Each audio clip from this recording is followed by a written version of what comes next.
అరుణాచల కరుణాలయ వెలిసావయా ఇలలో జిన్నూరు నివాసిగా శ్రీనాన్న రూపముతో అరుణాచల కరుణాలయ వెలిసావయా ఇలలో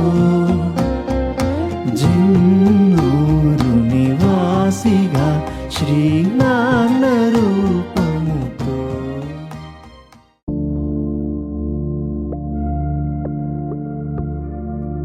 In 1987, I was very sick and thought my death was near.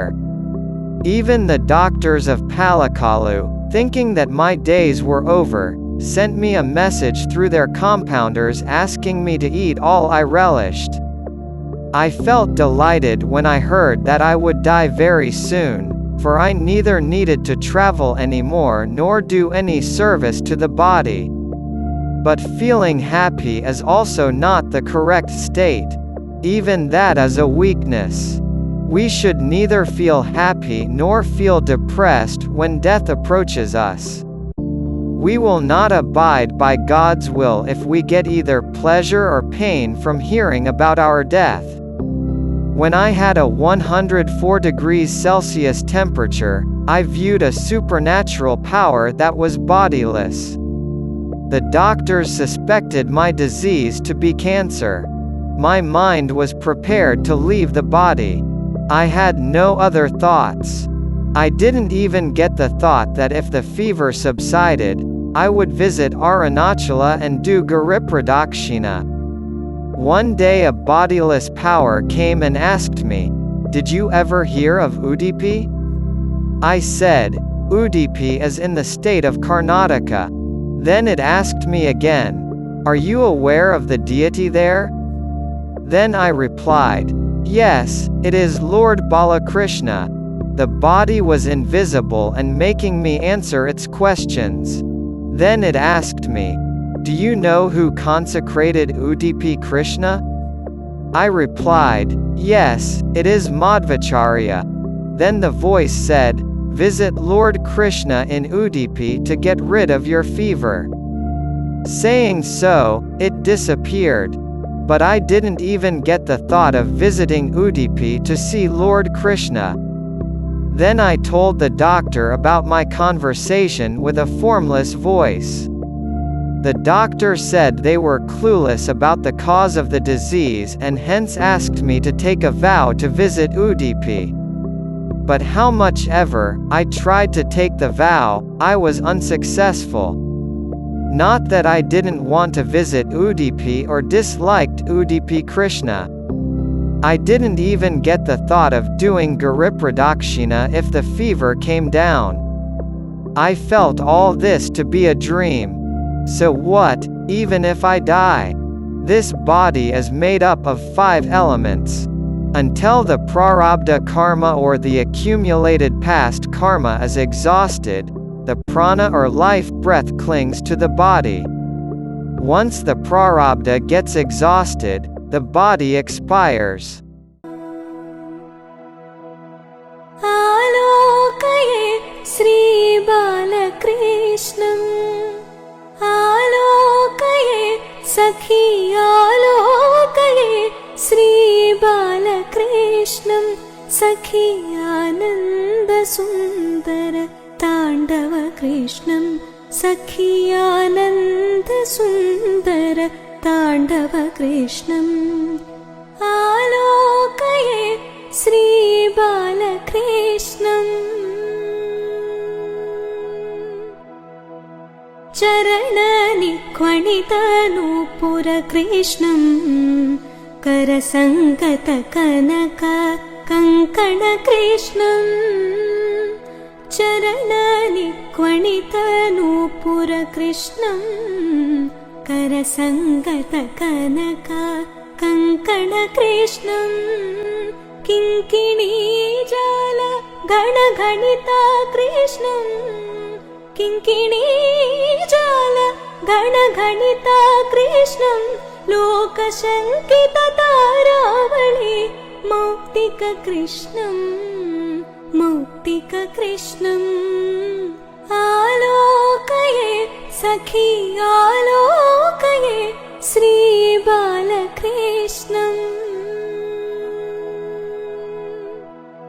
सुन्दरनासा मौक्तिकशोभितकृष्णम् नन्दनन्दनम् अखण्डविभूतिकृष्णम् सुन्दरनासा मौक्तिकशोभितकृष्णम् नन्दनन्दनम् अखण्डविभूतिकृष्णम् कण्ठोपकण्ठशोभिकौस्तुभकृष्णम् कण्ठोपकण्ठशोभिकौस्तुभकृष्णम् कलिकल्मषतिमीर भास्करकृष्णम् आलोकये सखी आलोकये श्रीबालकृष्णम्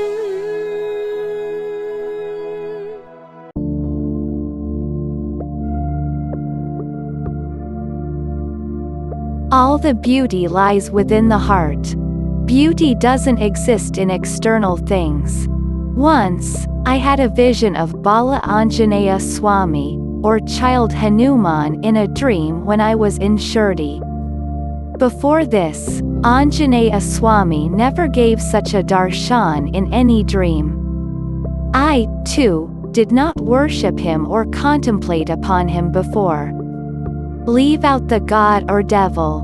Unable to view that beauty, I closed both my eyes. When I say beauty, I am talking about external beauty. I am not referring to inner beauty.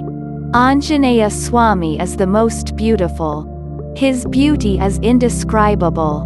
That's why the chapter relating to Anjaneya Swami was named Sundara Kanda in Ramayana. When he appeared in my dream in Shirdi, I felt, can anyone with a physical body possess such beauty? I tried to see him with both eyes. Finally, unable to view his beauty, I closed both my eyes. While describing beautiful people, Shakespeare referred to them as, "The beauty walks on the earth." It implies that beauty took a form and started walking on this earth. I felt even Shakespeare couldn't describe the beauty of Anjaneya Swami. I felt unable to see the external beauty of Anjaneya Swami.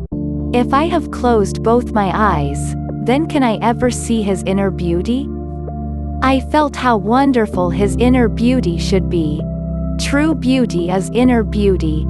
If you read the entire Ramayana, you can observe that Anjaneya Swami alone had no personal work. He looked so beautiful that I felt the world's entire beauty had assumed the form of Anjaneya Swami.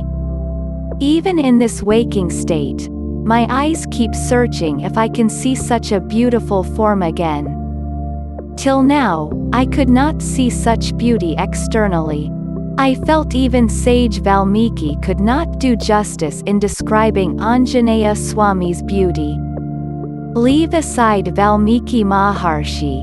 Even if goddess Saraswati attempts, she will fail to describe Anjaneya Swami's beauty.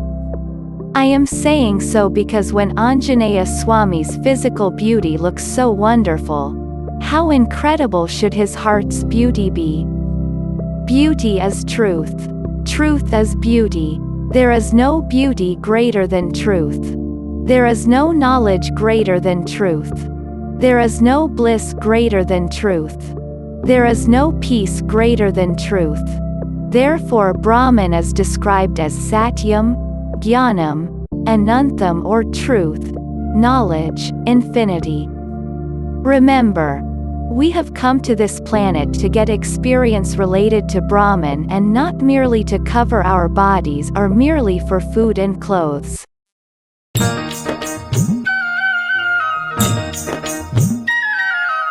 అతి బలవంత హనుమంత నీవే అంత అతి బలవంత హనుమంత నీవే అంత అతి బలవంత హనుమంత నీవే అంత అతి బలవంత హనుమంత నీవే అంత అంజని పుత్ర హనుమంత లేదు చింత అంజని పుత్ర హనుమంత లేదు చింత అంజని పుత్ర హనుమంత లేదు చింత అంజని పుత్ర హనుమంత లేదు చింత నీవు మాకు తోడుంటే సుఖమే బ్రతుకంతా నీవు మాకు తోడుంటే సుఖమే బ్రతుకంతా నీవు మాకు తోడుంటే సుఖమే బ్రతుకంతా నీవు మాకు తోడుంటే సుఖమే బ్రతుకంతా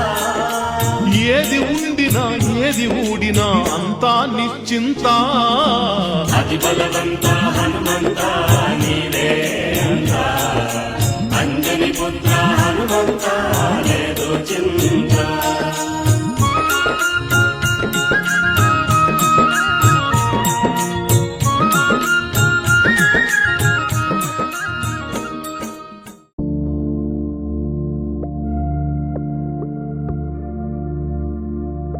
Once, I visited Thirutani. The temple in Thirutani is located on a small hill. Thirutani can be reached even by car, but one must climb the hill to reach the temple. By the time I reached Thirutani, it was evening. I did not take any flowers or fruits to offer Lord Subramanya. I just saluted him and came back. I planned to stay in Thirutani for that night and take the first bus to Thiruvannamalai the following day early morning. Therefore I even went to the bus stand and found out the departure time of the first bus towards Thiruvannamalai. That night a giant serpent came into my dream. It was so big that I could see its face but not the complete head. The snake started talking to me. It asked me, "What is your plan for tomorrow?" I replied, "I am going back to Thiruvannamalai. We usually get frightened on seeing a snake, but due to Lord Subramanya's grace, I was least scared even on looking at such a giant snake." Lord Subramanya is a personification of the snake. The snake replied, "Then what about me? You have offered me neither a fruit nor a flower. You did not even chant the name of Subramanya. You came here casually and have become ready to return also? Tomorrow morning, you take a bath. Don't drink any coffee. Bring some fruits and flowers, offer them to me, and then go back." He did not say this in a requesting tone but in a dictating tone. All this was only to shower his grace upon me. I have the habit of drinking coffee in the early morning. How did he know this? It is because he is indweller and omniscient.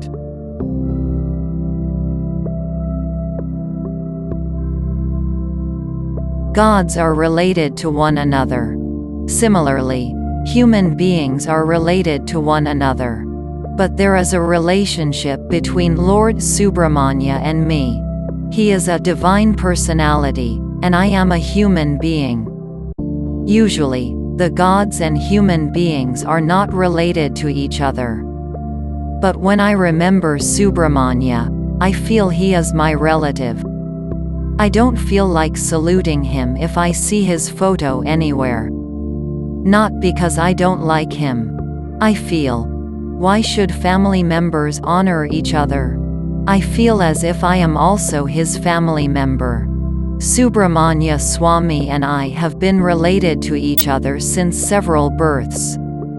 I neither worship nor salute him, but the heart-related relationship with him cannot be denied.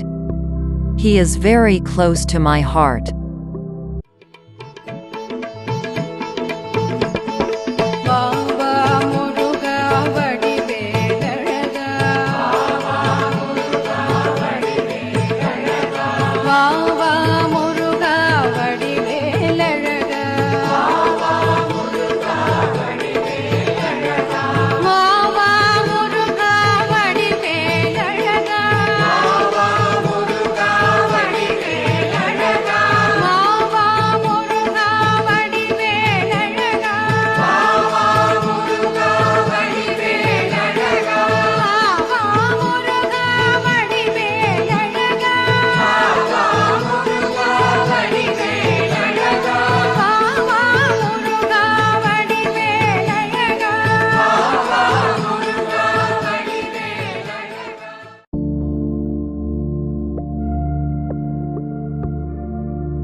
Yesterday, I visited Vedadri.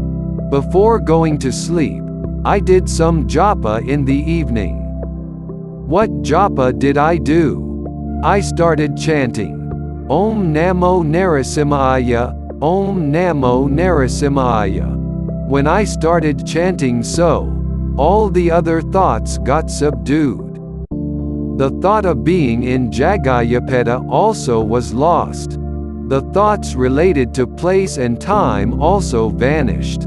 I was left with only one thought. Which thought? It was, Om Namo Narasimhaya. Even a divine name is also a thought.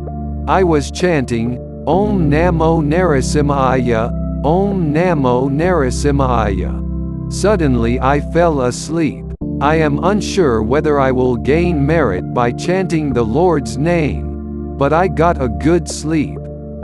I fell asleep immediately. I went into a deep sleep without taking sleeping pills or visiting any doctor. What happened in that sleep? Yesterday I saw Narasimha Swami from a distance in Vedadri. However, I went very close to the Lord's idol in the dream. As I went closer to the idol, it disappeared suddenly.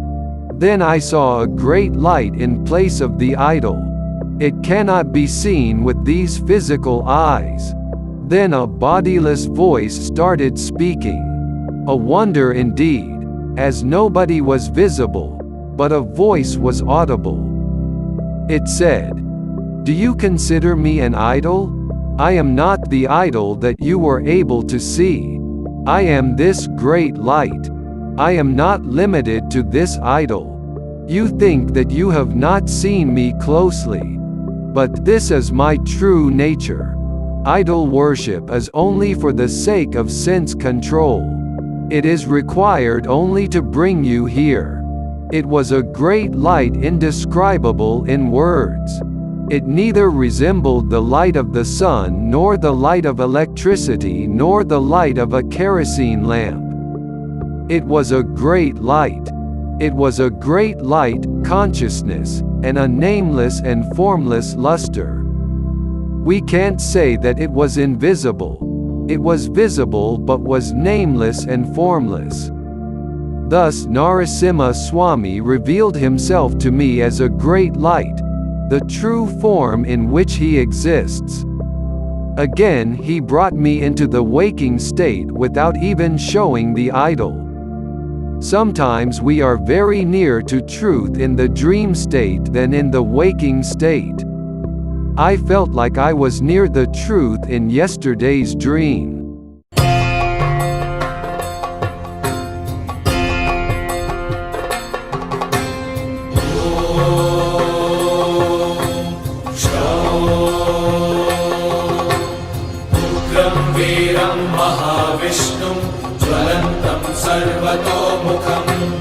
नरसिंहं भीषणं भद्रं मृत्योर्मृत्युं नमाम्यहं स्वाहा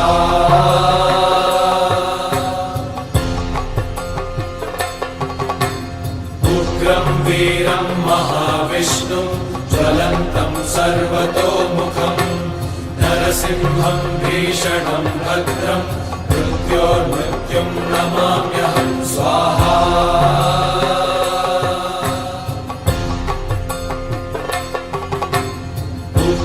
वीरं महाविष्णुं ज्वलन्तं सर्वतोमुखं नरसिंहं भीषणं भद्रं मृत्योर्मृत्युं नमाम्यहं स्वाहा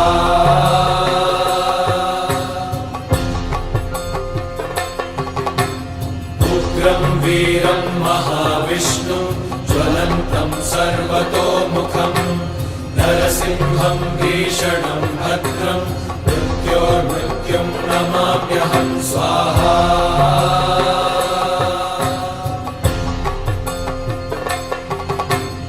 उग्रं वीरं महाविष्णुं ज्वलन्तं सर्वतोमुखं नरसिंहं भीषणं भद्रं मृत्युं नमाम्यहं स्वाहा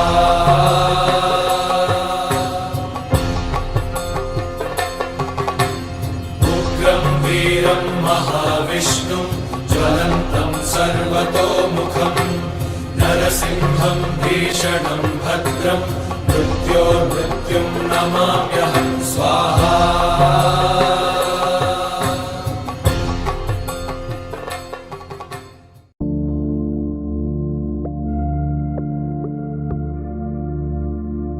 I have changed the party, but all my ancestors worshipped Rama only. My grandmother knew nothing else other than these two, sleeping near the Tulasi tree and chanting the name of Rama. They never searched for a new god. In my childhood, besides Lord Rama's photo, I have not seen pictures of other gods at home. So I thought Rama alone was God. I was not aware of any other gods like Krishna or Shiva. On the 4th of October 2005, at 4:30 a.m., Lord Sri Rama appeared in my dream. When I try to remember Lord Rama's beauty, I get bewildered. These 2 and even a lakh eyes are insufficient to view Rama's beauty. Leave about Rama's jnana or wealth. I am merely talking about his physical beauty. Lord Rama came, but he did not speak. He just showed me his beauty. If the physical beauty of Rama is like this, what about his beauty related to self, his beauty pertaining to consciousness, and his beauty related to knowledge? We cannot view his beauty even with lakh eyes. మరుగేలరా ఓ రాఘవా మరుగేలరా ఓ రాఘవా మరుగేలరా ఓ రాఘవా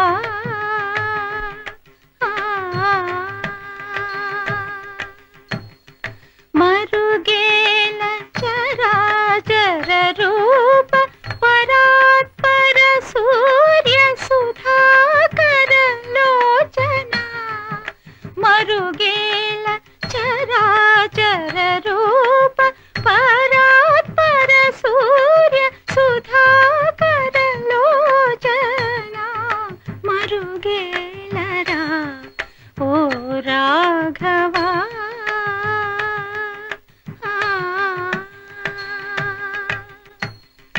అన్ని నీవనుచు అంతరంగమునా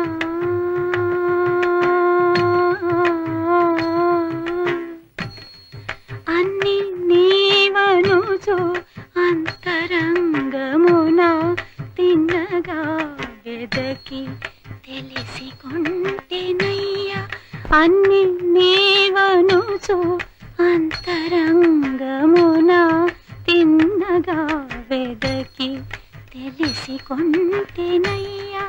నిన్నే గాని మదిని ఎన్న జాలనరులా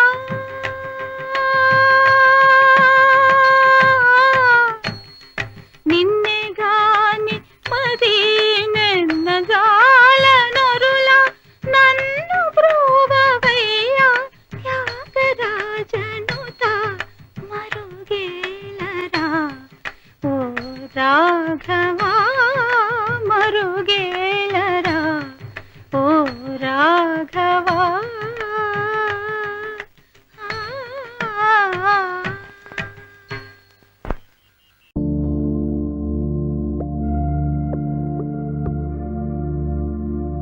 Though I am not a Krishna devotee, the Lord has shown me a miracle. Some devotees gifted me an idol of Lord Puri Jagannatha. It has no hands or legs but has a massive face with very big eyes. I kept gazing at that idol. Suddenly my body disappeared. That is, though my body was visible to the people around me, it suddenly vanished for me. At that time, I felt, one and only one exists, and it is Supreme Consciousness. Except for Supreme Consciousness, everything else is void or shunya. All 3 bodies, that is, gross, subtle, causal, and all 3 periods of time, the past, present, and future, seemed 100% false. All the past, present and forthcoming bodies also seem to be false. Currently, I have a strong identification with the body. I feel this body belongs to me. Likewise, Lord Jagannatha's gift, the experience of everything to be false, looks as strong as my present identification with the body.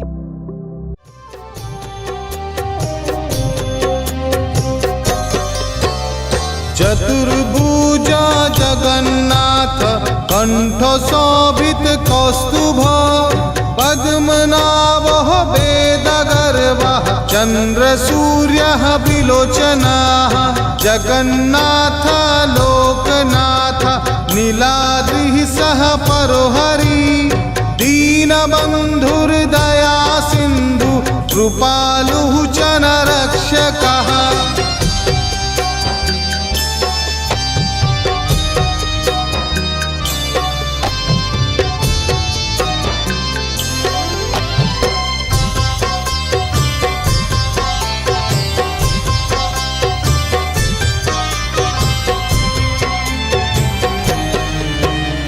कंबुपानी Chakrapani पद्मनाभो नरतमः जगत्तांग पालक व्यापी सर्वव्यापी सुरेश्वरः लोकराजो देवराजो चक्रभूपश्च भूपतिः नीलाद्रि बद्रीनाथश्च अनन्तः पुरुषोत्तमः।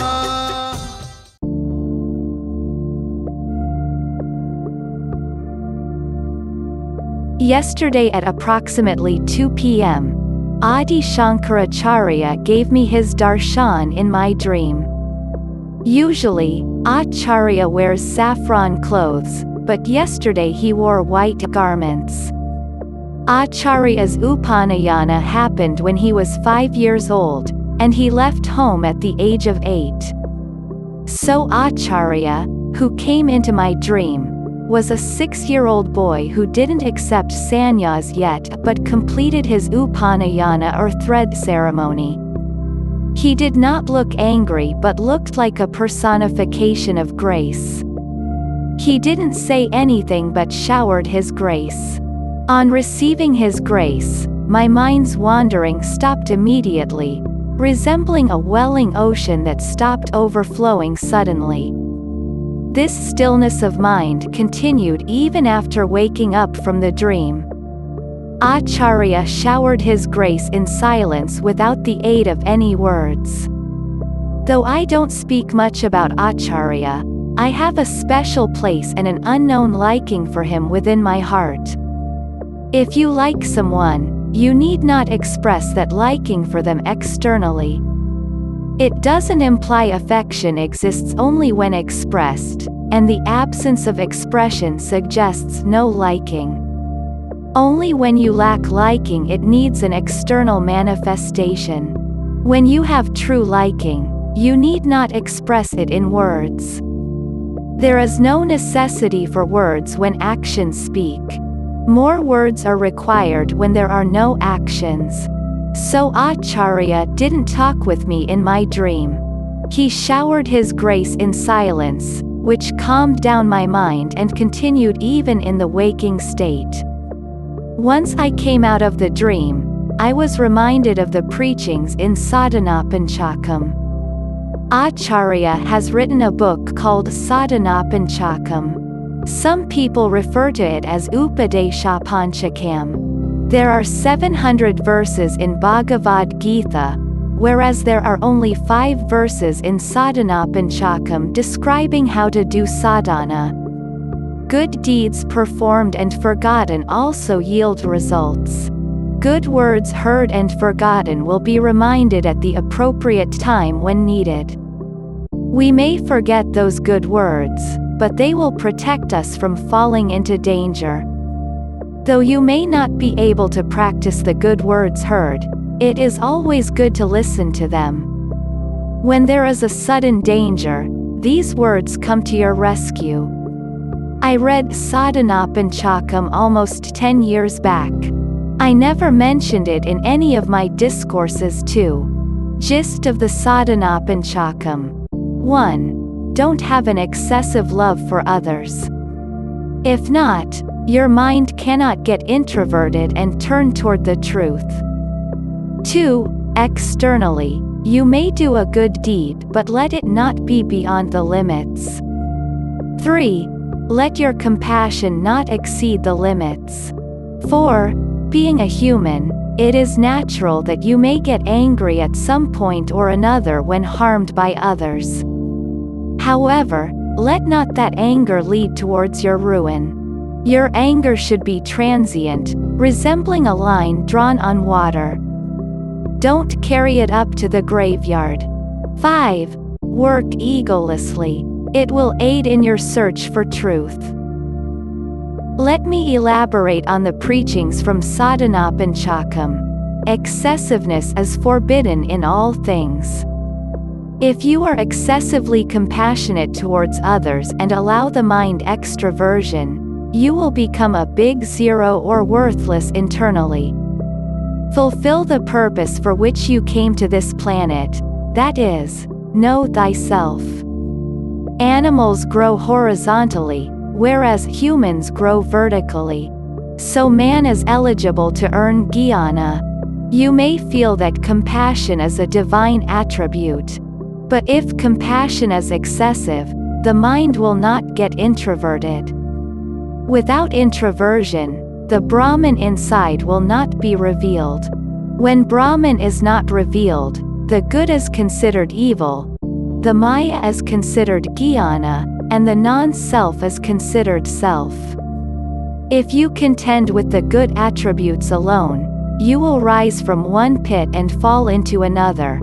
The vicious cycle of birth and death becomes unavoidable.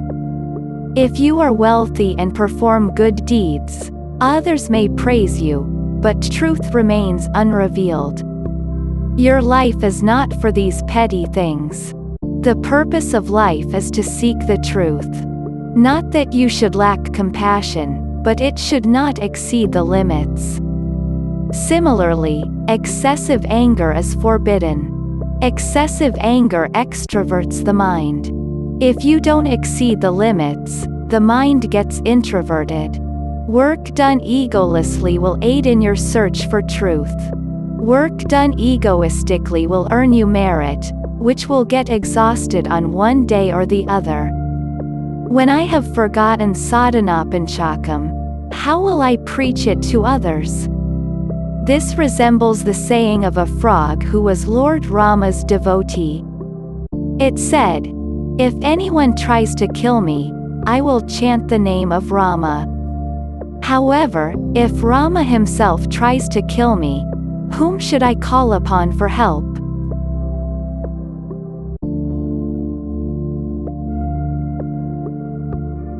I have a special place in my heart for Kanchi Paramacharya. He was the embodiment of simplicity. True beauty lies only in simple living. Once, he appeared in my dream and placed 2 fruits in my hand. I was thrilled. But when I was hesitant to accept those fruits, he said, "Do you know what these fruits are? One is beauty, and another is truth. That which is beautiful is always the truth, and that which is truth is always beautiful. Both of them are the same. So don't differentiate between them. They are one and only one, representing the Advaitic experience. If we attain such an Advaitic experience, all our karmas will get extinguished."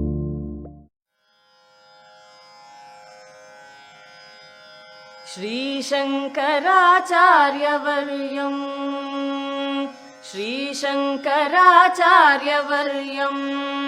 सर्वलोकैकवन्द्यं भजे देशिकेन्द्रं श्रीशङ्कराचार्यवर्यं सर्वलोकैकवन्द्यं भजे देशिकेन्द्रं श्रीशङ्कराचार्यवर्यं धर्मप्रचारेति दक्षम् योगी गोविन्दपादाप्तसन्न्यासदीक्षम् दुर्वादिगर्वापनोदम् पद्मपादादिशिष्यालि संसेव्यपादम् श्रीशङ्कराचार्यवर्यम् सर्वलोकैकवन्द्यम् भजे देशिकेन्द्रम् श्रीशङ्कराचार्यवर्यम् शङ्काद्रिदम्भोलिलीलम्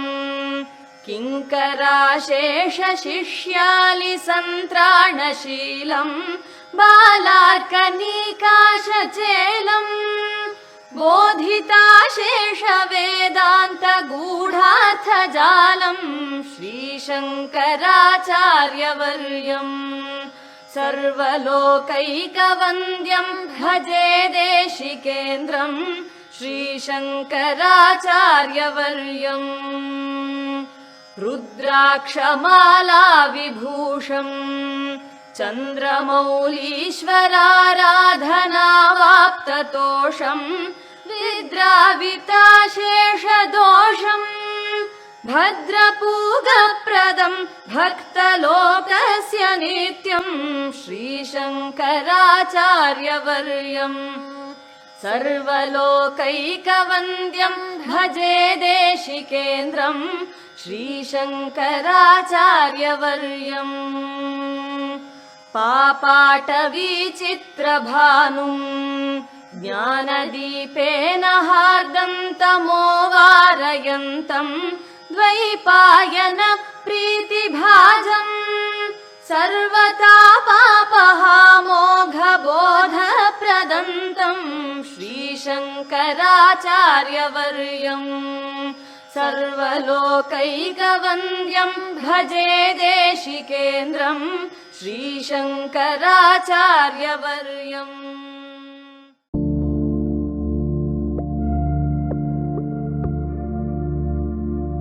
Even love possesses great power.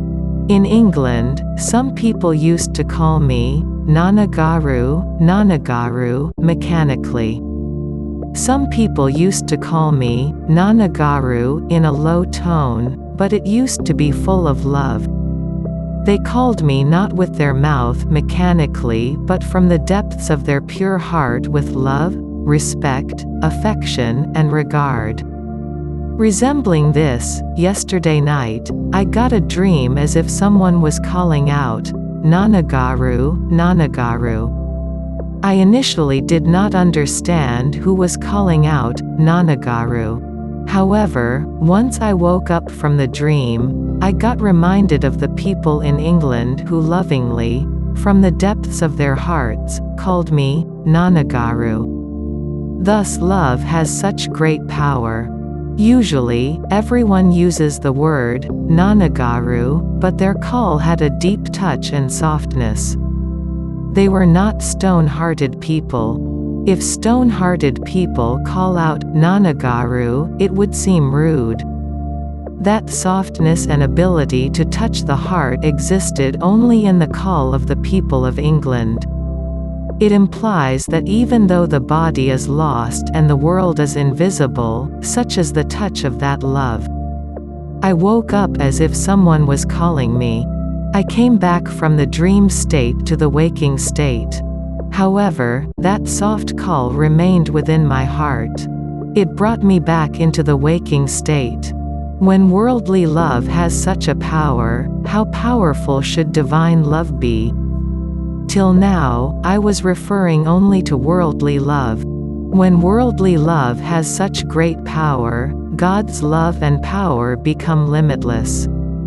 If you worship God mechanically, unwillingly, and without concentration, society may praise you, but you gain nothing.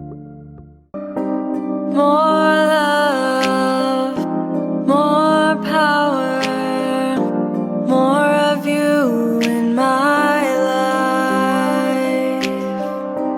More love, more power, more of you in my life. And I will worship you with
All the sorrows or happiness that you may be experiencing are all equivalent to a dream. For example, 4 days ago, I got a dream. I was partaking of my food.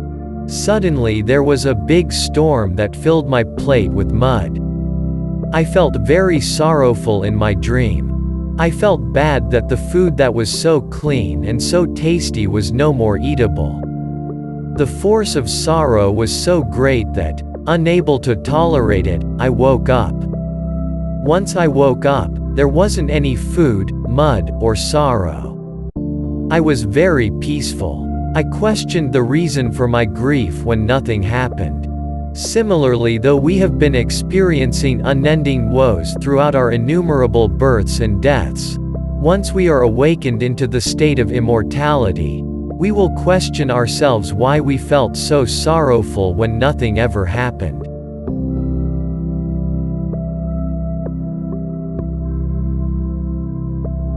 I got a dream in Malkapuram. I became furious in that dream. It was not a public meeting, but I was seated among 10 devotees.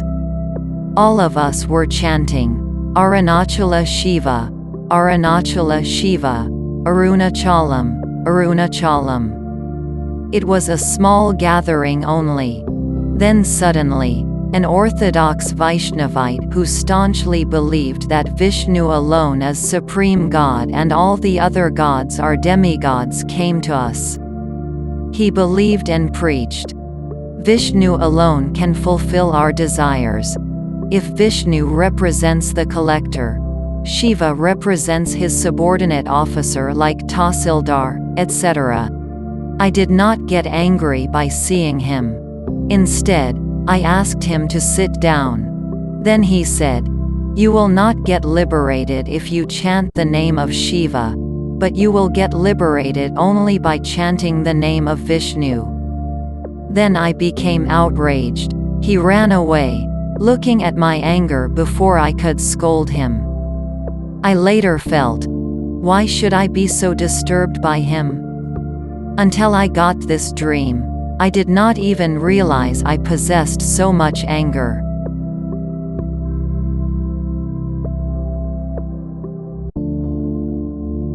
I stopped watching films for the last 40 years. Last Monday, I got a dream as if I went on a bicycle to watch a movie.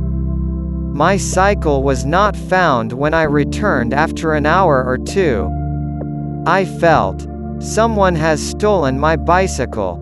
This entire society has turned out like this. After getting this thought in my dream, I immediately woke up. After waking up, there was neither a cycle, the sorrow of losing it, nor the society I was referring to. All three vanished. The state of a true Jnani is similar to this.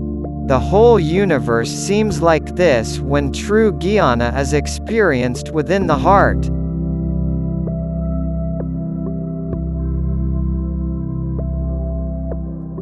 In 1972, I used to commute by bicycle and visit nearby places to preach about Ramana. Once, when I went to an old Ramana devotee in Palakalu, the devotee said, "Nannagaru, you have come here on a bicycle. You are visiting the nearby places on a bicycle to give the spiritual discourses. One day, you will travel by car." I said, "I am contented with my bicycle. I don't want any car." The devotee replied, "I don't state that you desire a car. I am just stating that as per your destiny, you will commute by car." The devotee implied, though you don't have the desire to secure something, you will certainly get it if you deserve to receive it. Girirupamo, Gururupamo, Srinanna Padame Maku Sharanyam.